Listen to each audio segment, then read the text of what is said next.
Well, good morning, and thank you for coming. We're excited today to discuss an upcoming piece of legislation for the 2012 legislative session that both Representative Spencer and myself will be introducing, one on the House side and the other on the Senate, which we will call the Social Responsibility and Accountability Act. Our goal is to assure that the programs we have in place for Georgia are there for those who truly need it, and we are being the best stewards of the taxpayers' dollars. For too long, we've created a little bit of mentality of entitlement in our country, and we're seeking to reverse part of that, and this is one of those key steps to doing that.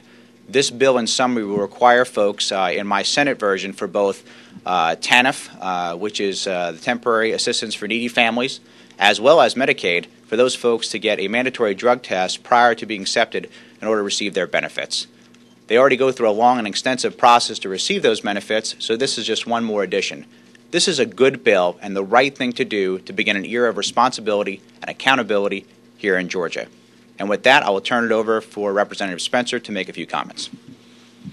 Thank you, Senator Albers, and it's been a pleasure working with the Senator and the two ladies here with me, Representative Byrd and Representative Braddock. They've been very supportive in moving and advancing this legislation. It's been a labor of love for this summer. I've worked on this bill since the regular session ended.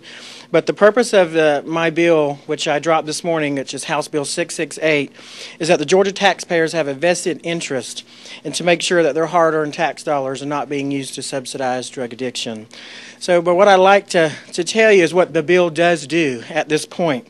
It does conduct drug tests on adult applicants for the federal TANF program as a condition of eligibility. It also would require those that are going to apply for this benefit to pay for their drug test and it not be responsible for the taxpayer if they are positive. If they are negative in the result, then the state will reimburse them. And what this bill does not do, it does not keep the benefits away from the children. So we have built in those safeguards to make sure the children do get it and that an addicted parent does not get the cash benefit. And I'll take any questions you might have at this time. Yes, ma'am. Is this urine, hair, or blood test? Well, it will. The bill does require urine and bodily fluids, but specifically the most cost-effective way would probably be urine drug screen. What do you mean that the kids will still get the benefits? How will that work? The way the bill is written, House Bill 668, is if a parent is positive for an illicit drug, that means that the parent will have to designate an immediate family member to accept the cash assistance, but that immediate family member would have to undergo a drug test as well, just to make sure they're not an addicted person as well. Yes? Jason, there are also a lot of corporations and CEOs that get state assistance in the form of tax exemptions, tax breaks, tax cuts. In the spirit of fairness, should they be drug tested also? Well, as you are aware, Tom, I'm not a lot, happy about a lot of corporate welfare, and at this point, that is something I'm not pushing or moving forward on, but it's something to probably consider. Let me answer that question, if you could. Senator would like to answer that question. Tom, I know the comments have been made for corporations and the several programs that we have out there, both the federal and the state level, in order to help them to create jobs, stimulate the economy. I think it's important we not confuse these two issues. They're two separate issues completely. And while I'm a big supporter of making sure we have great economic policies to create the best environment to create jobs here in Georgia, what I don't want to do is muddy up the waters for something which is truly important, which is saying, well, we're giving assistance to people. We want to make sure we're not encouraging and enabling a dependency. We're doing the right thing for the taxpayers and ultimately the individual. Our goal is to get these folks back into society, to be healthy and not addicted to drugs anymore, so we can make them productive members of society. Hi, I'm Jean Bonner with Georgia Public Broadcasting.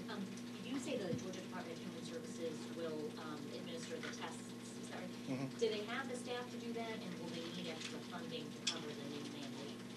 Well, I'm going to let Representative Spencer answer this as well. Most of this will be outsourced functions, and most of it will be computerized for the way it works today in today's technology.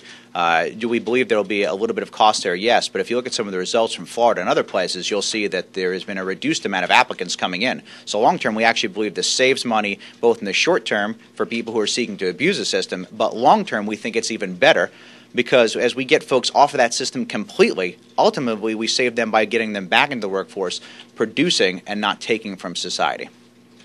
Want to comment? Well, a lot of that cost effectiveness or what staff they may have to provide will probably be something that rules and reg determines. It's something the law in itself does not address. Also, drug vendors will be looked at.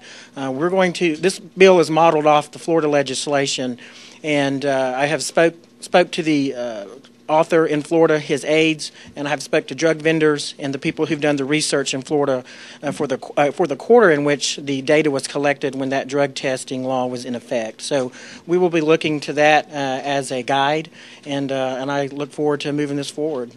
Jason, isn't it true that Florida law, though, has been temporarily blocked by a federal judge? It has been temporarily suspended, but my bill addresses those privacy concerns, and which is confidentiality. The department will not be allowed to give those test results to a third party unless the applicant themselves releases that information, and that law enforcement and the courts will not be able to use those test results as criminal evidence against the applicant. The point of this legislation is not to criminalize the applicant. It's to direct them to drug treatment should they be testing positive for illicit drugs.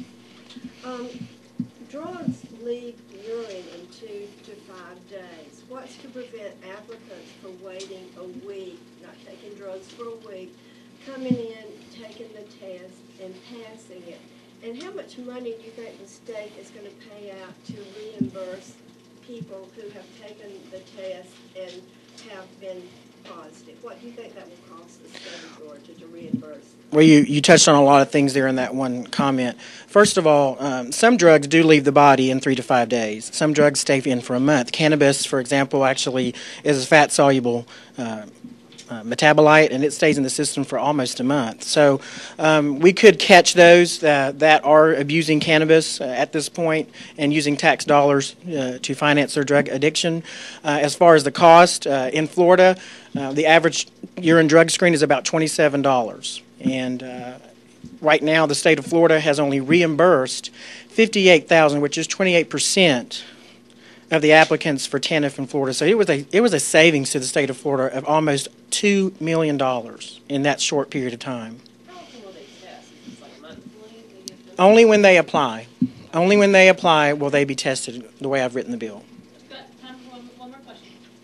So if that's the case, then they could apply, get their benefits, and then use it as much as they want, right? Well, no legislation is perfect, but I think what this will do is you will see a reduction in applications, and we've seen that in Florida already, by 48% when the law went into effect. So it's going to be a deterrent. Are you saying that the reduction is because these people were drug users and that's why they're not applying? According to the data out of Florida, they call it a drug-related denial. Now, that doesn't necessarily mean that they actually tested positive for drugs, but that definition was reported by the Department of Family and Children Services in Florida. That's who came up with that definition of drug-related denials. And they got a 48% drop in applications. So for whatever reason, those applicants did not reapply for TANF, that's still going to be researched. But that tells me that those individuals were reconsidering their actions and not wanting to undergo a drug test, for whatever reason that may be. In here it says you're going to direct the addicted parents to drug rehabs. Where are these drug rehabs and what do they cost? I mean, if these people can't afford to feed their children, how are they going to afford a drug rehab program? Well, the taxpayer will not be responsible for paying for that drug rehab. We will direct them to a state-approved rehab center, but individuals can look to churches, look to charities to finance their drug rehab. And I think that's what we need to do. We need to get communities involved in supporting these families that do have this problem. We're done questioning? Yeah. Thank you for coming. Great. Well done. Thank you all. Thank you very Appreciate much. it. Senate Bill 292 you should have a copy of. If you don't, please let us know. We'll make sure you get a copy.